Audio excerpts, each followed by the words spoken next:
नमस्कार भक्तजनों, RDA Manoj sir की चैनल पर आप सभी भक्तजनों को स्वागत है। आज मैं ऐसे संस्कार के बारे में बताऊंगा जो 16 संस्कारों में से एक ऐसा संस्कार है और हमें हिंदू धर्म में ये अति आवश्यक भी है करना। आज उसी संस्कार के बारे में बताऊंगा। अगर हमारी चैनल पर आप पहली बार वाचिंग कर रहे हैं तो लाइक कर दीजिएगा, सब्सक्राइब और बेल आइकन को दबा दीजिएगा ताकि इसी तरह मज़ेदार वीडियो आप लोग तक जल्दी पहुँचेंगे। भक्तजनों, आज मैं ऐसे संस्कार के बारे में बताने जा रहा हूं जिस संस्कार को करने से हिंदू धर्म की यानी कि 16 संस्कारों में से एक ऐसे संस्कार है जिसका नाम है मुंडन संस्कार। हाँ, तो मुंडन संस्कार जैसे कि हम में घरों में जो बच्चे होते हैं, जो उनको हिंदू धर्म में जो बच्चे होते हैं उनको मुंडन संस्कार भी किया जाता है। तो ये 16 संस्कार होते हैं जो हमारे हिंदू धर्म में, वो 16 संस्कार में से एक ऐसे संस्कार है जिसका नाम है मुंडन संस्कार। वो 8वां संस्कारों में आता है। आज उसी संस्कारों के बारे में बताऊंगा। विधि पूर्वक आप सुनिए। और जो आप हिंदू धर्म में जो लड़का हो या लड़की जो आप उनको मुंडन करवाते हैं, क्या करना चाहिए, कब करना चाहिए, कैसे करना चाहिए, उन सभी चीज़ों के बारे में चर्चा आज करूँगा।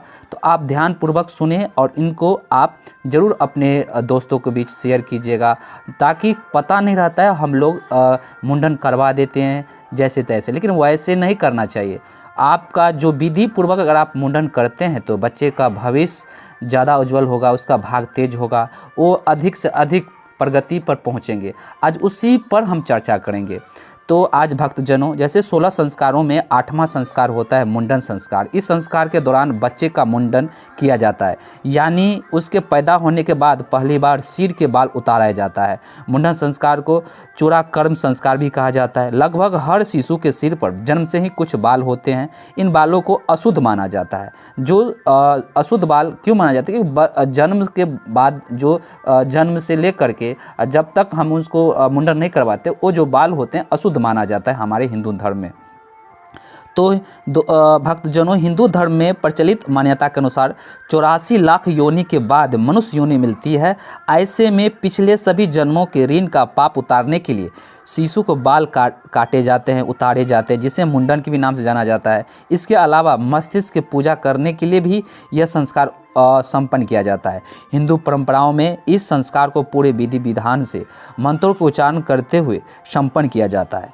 इस कर्म से बच्चे का मानसिक और शारीरिक विकास अच्छी तरह से होता है। मुंडन के संदर्भ में ये आयुर्वेद में यानी कि अजुर्वेद में उल्लेख है कि मुंडन संस्कार बल, आयु, आरोग्य तथा तेज बुद्धि के लिए किए जाने वाले ये अति महत्वपूर्ण संस्कार है। यानी कि मुंडन संस्कार जो है, जो कि मैं पुनः इसको बता देता हूँ कि मुंडन संस्कार एक ऐसे संस्कार है जिसकी आयु, बल, आरोग्य तथा तेज बुद्धि होने के लिए भी किया जाता है। यानी कि महत्वपूर्ण संस्कार है मुंडन संस्कार। तो जरूर कराना चाहिए हिंदू धर्म में विधि पूर्वक और विधि विधान से, ताकि आपके बच्चे काफ़ी उज्जवल हो। तो ये संस्कार को जरूर करना चाहिए। जैसे कि इस संस्कार में कहा जाता है, इसके संस्कार में जो आपको संस्कृत में भी लिखा गया है, नर्वताया माया युसेन्य अधया प्रजननाय राय सपोसाय सुप्रजातस्वाय सुवीराय। यानी इसके ये संस्कृत में है, इसको हम हिंदी में आपको ट्रांसलेट कर देते हैं, हिंदी में समझाता। अर्थात हे बालक, मैं तेरी दीर्घ आयु के लिए तुझे अन्न ग्रहण करने में समर्थ बनाने के लिए, उत्पादन शक्ति प्राप्ति के लिए, ऐश्वर्य बुद्धि के लिए, सुंदर संतान के लिए, बल तथा पराक्रम प्राप्ति के लिए, युग होने के लिए तेरा चूड़ा कर्म संस्कार यानी कि मुंडन करता हूँ। ठीक है, तो ये आपको बच्चे को एक जो संस्कृत में लिखा है, जो हम अभी बोले हैं, ज़रूर इसको आपको करना चाहिए। इसके बाद लिखा है, कहा गया है कि कब किया जाता है मुंडन संस्कार। तो मैं बता देता हूँ कि आप हिंदू धर्म में बच्चों को कब संस्कार यानी मुंडन संस्कार किया जाता है। तो भक्तगणों, हमारे जो भी मित्र हैं, अब ध्यानपूर्वक सुने।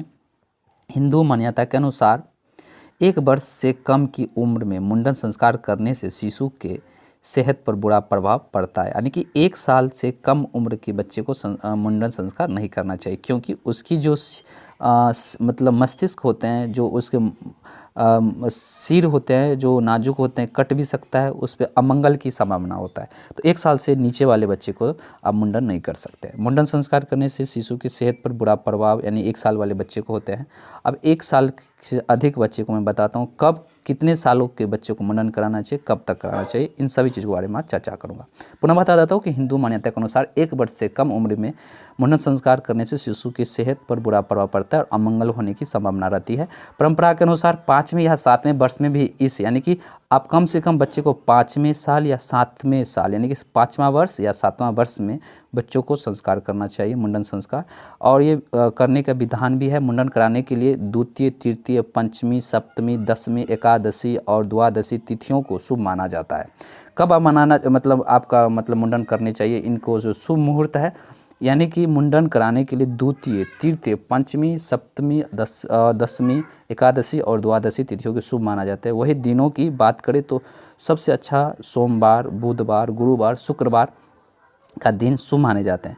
पर ऐसा माना जाता है कि शुक्रवार के दिन बालिकाओं का मुंडन नहीं करना चाहिए, यानी कि लड़की के जो होते हैं, लड़की के जो मुंडन होते हैं वो शुक्रवार को नहीं करना चाहिए। ठीक, यानी कि बालिकाओं के लिए ये थोड़ा अशुभ भी माना जाता है, तो शुक्रवार को मुंडन नहीं करना चाहिए। मुंडन जो होता है, मुंडन संस्कार के जो विधि हैं, उन मुंडन संस्कार में क्या विधि होते हैं इनके बारे में अभी मैं आपको बताता हूँ। तो सबसे पहले आपको जो जितने भी बारे में बताएं जरूर इनको करना चाहिए कि मुंडन संस्कार जो है सभी 16 संस्कार में से एक संस्कार होते हैं मुंडन संस्कार।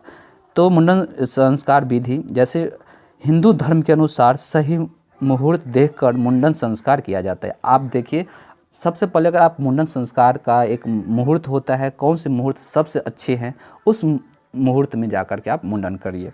इसके बाद आमतौर पे इसे किसी धार्मिक तीर्थ स्थल पर करते हैं। धार्मिक तीर्थ स्थल पर मुंडन कराने की परंपरा इसलिए है, इसलिए धार्मिक स्थानों पर यानी मंदिर या आपका कोई नदी या कहीं भी मतलब मुंडन इसलिए किया जाता है ताकि बच्चे के धार्मिक स्थल वातावरण के लाभ मिल सके। और इसका शुभ मुहूर्त लोग बच्चे का जन्म और समय के आधार पर पंडित जी से निकलवाते हैं। इस दौरान पंडित जी हवन की भी करते हैं, यानी आपका मुंडन के दिन जो मुंडन आप जिस दिन करते हैं उस दिन जरूर हवन करना चाहिए।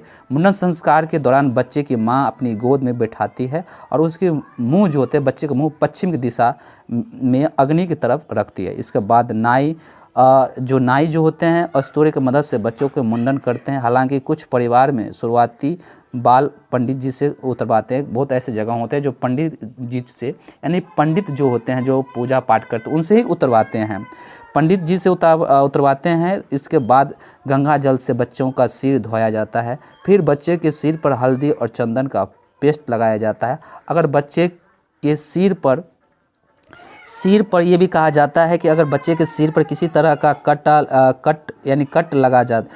जाता है या कट लगा जाता है तो इस पेस्ट की हल्दी ठीक होने में मदद मिलती है। यानी कि जब आप मुंडन करते हैं बच्चे को कुछ मतलब अस्तूरा लग जाते हैं तो उसमें कट्टे पटे, इसलिए आपको हल्दी जल्दी मतलब घाव पर भरने के लिए मदद करते हैं, इसलिए हल्दी का लेप लगाया जाता है बच्चे को सर पर। फिर से बच्चों को बाल को किसी भगवान की मतलब मूर्ति के आगे समर्पित किया जाता है। यानी कि बच्चे को जो मतलब बाल जो होते हैं जो मतलब मुंडन किए रहते हैं उस मुंडन वाले बाल को भगवान की मूर्ति के आगे समर्पित किया जाता है और फिर नदी में बहाया जाता है। कुछ परंपराओं में मुंडन के दौरान थोड़े से बाल को छोड़ दिया जाता है। कहा जाता है कि यह चोटी मस्तिष्क को सुरक्षा देती है, यानी कि कुछ ऐसे बाल को मुंडन के समय छोड़ दिया जाता है और इसलिए कहा जाता है कि इसलिए छोड़ा जाता है बालों को कि परंपराओं यानी कि कुछ परंपराओं के अनुसार मुंडन के दौरान थोड़े से बालों को इसलिए छोड़ दिया जाता है कि यह चोटी मस्तिष्क को सुरक्षा देता है। तो इसके बाद जो होते हैं मुंडन कराते समय ये भी बरतनी चाहिए। क्या सब बरतनी चाहिए मुंडन संस्कार में? तो मुंडन संस्कार में जो मुंडन कराते समय बरतनी चाहिए यानी सावधानियाँ। आप जब भी अपने बच्चों का मुंडन करवाने जाएं तो कुछ सावधानियाँ जरूर करने चाहिए ताकि उसे किसी तरह का नुकसान ना हो। ध्यान रहे कि मुंडन करवाने के दौरान आपके बच्चे का पेट अच्छी तरह भरा हुआ हो, यानी कि उसका मतलब खाना जरूर होना चाहिए उसके। इसके मतलब बच्चे भूखा नहीं रहना चाहिए।